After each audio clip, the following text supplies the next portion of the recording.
Good afternoon. Welcome to St. John's Church. It's so nice to see you today here for this Pipes Alive concert.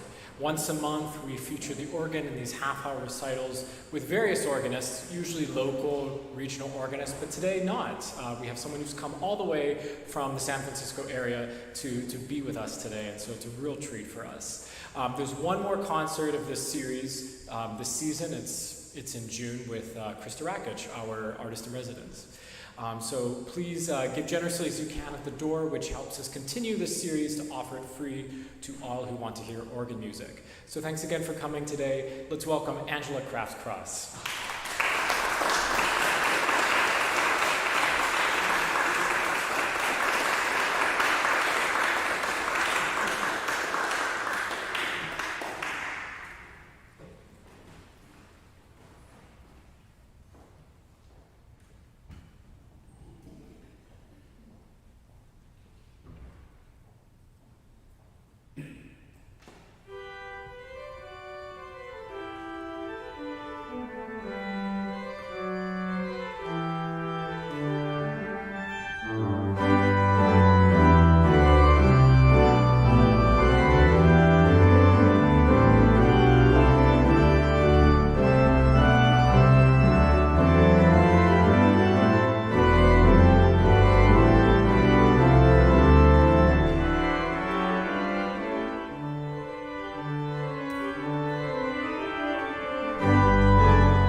so much.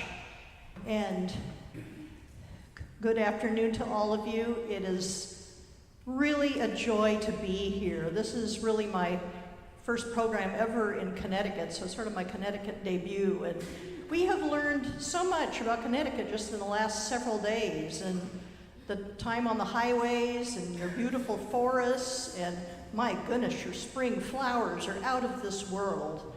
So thank you so much for the invitation to come. It's just a joy to be here. The first piece that I played for you is a piece that I wrote back in 2020, and based on, joyful, joyful, we adore you. And when I was writing that, I thought, okay, so we have classical variations where you have like page-long things where you go all the way through the piece, but a different style every time you do it. And then you have romantic variations where you take like little snippets or motifs and you build like page-long variations on that. And I decided I wanted to do something different. So I asked myself the question, how would Pablo Picasso write a set of variations?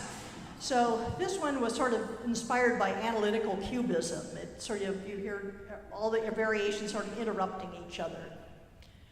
The next piece I'd like to play for you is also a piece I wrote back in 2022, and it's inspired by the California coast in the area of Monterey, which is south of San Francisco.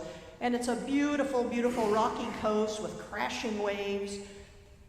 And one of the things you discover along the way is that if there's something that's not quite right in your life, you spend some time at this ocean, and the crashing waves have an amazing healing effect, almost like the presence of God there, for instance. And so you're going to hear, the beginning of the piece, you're going to hear wave action, and then you're going to hear a plaintive voice come in on the oboe. And that's the person that's needing a little help. And then you're going to hear some more wave action, and then you're going to sort of hear it build up to what I call an aha moment. And then you're going to hear a little bit of a conversation between the two themes. And then at the end of the piece, it sort of makes sense that after you've spent your time at the ocean, you climb back in the car and you drive back to your life. And so you're going to hear the trumpet at the end sort of fade away, and what's always there is that wave action. The ocean is always there. God is always there.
you so much. So now for the rest of the concert, we're going to move to the country of France, which is one of my very favorite countries in the world. And we're going to start with a piece by César Franck called Pièce, Héroïque. And I don't need to say much, but I think we're going through a period in this own country where we all need to feel a little bit of a pièce héroïque in there. So that's a testament to that.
So the last two pieces I'd like to play for you also come from France, and they come basically from the 20th century in France.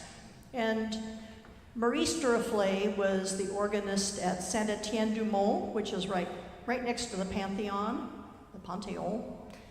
And I never mentioned to you that Franck was at Saint-Clotilde for most of his career. And Duruflé was somebody who, most of the works that are well known of his are great big works. And he was somebody who was very, very particular about what got published and what didn't get published. So this littler piece, which is the Méditation, which is based partly on the Agnus Dei of one of his masses. This piece was published in its organ form after his passing, and Frederick Blanc, I think, was the one who took the lead on that, and I think it was a brilliant idea. It's a fabulous piece. And then I'm going to close with the finale, the final movement of Louis Vierne's Second Symphony. And we often look at Franck as being sort of the original the organ symphonic writer, in the sense that the organ is a symphony at your fingertips. And Widor then sort of took the football and ran with it and wrote 10 symphonies, and Vierne then wrote 6 symphonies, which basically extended into the 20th century. And I'm very, very fond of the Second Symphony. It's a lovely piece, and that will be the finale to that one. So, Méditation of Duruflé, and then the finale of Vierne.